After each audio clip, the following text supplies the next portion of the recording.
crouched down here in the grass like David Attenborough because as we were heading back up from the bog, we found a huge patch of mare's tail or horsetail.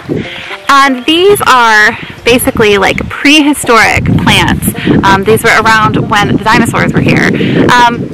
And it's come into a lot of popularity recently because of its high content of... We found a frog.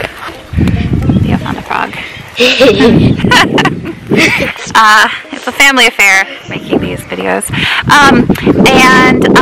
It is absolutely rich in silica, and silica is really great for your hair. So people use it as well as in taking in tea to help promote hair growth, or in sort of internal capsules. But we are going to infuse it in an oil and an apple cider vinegar for a hair rinse, and potentially making some beard oil and maybe even some soap. One of the downsides to mare's tail or horsetail is that it's very invasive and very difficult to get rid of. It has very deep roots, and you know, that's one of the things that makes this a great herbal remedy, is because of course it's pulling all of those nutrients from the ground, but it also means that it's very difficult to get rid of if you have it in your garden. So I am very glad that it lives down here on the bog and not in my garden. We're making two different recipes with our horsetail today, and not only is this teaching you the sort of recipes, but also because we're infusing in both vinegar and oil, I'm going to show you how to do that safely with herbs. So these are horsetail that we collected yesterday. I have not washed them. I let them sit overnight just to sort of wilt a little bit, because that will mean that they're less likely to spoil the vinegar or the oil. And then I'm just going to give them a nice chop.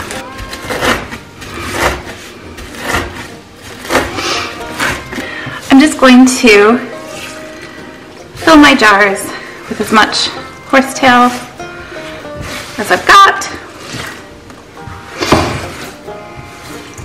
For the apple cider vinegar hair rinse, all I'm going to do is fill up my jar with apple cider vinegar. This is an organic apple cider vinegar with mother, and you'll see that the plant matter floats to the top.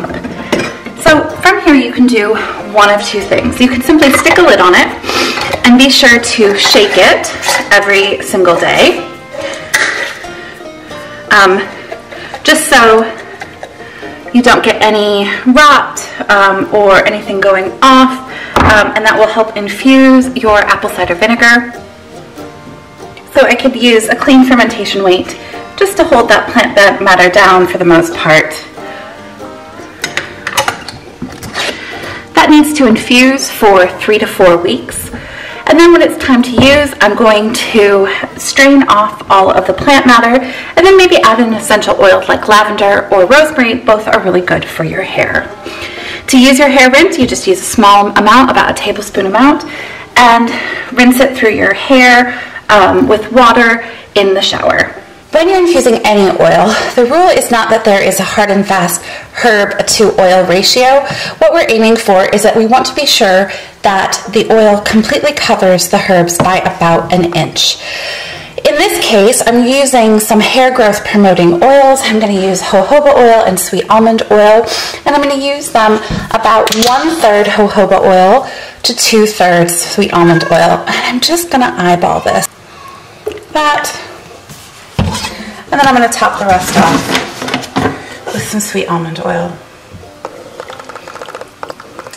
The mare's tail is rising to the top, so I just want to ensure that I'm either stirring this relatively frequently, probably every day, or putting another fermentation weight on the top to keep it covered.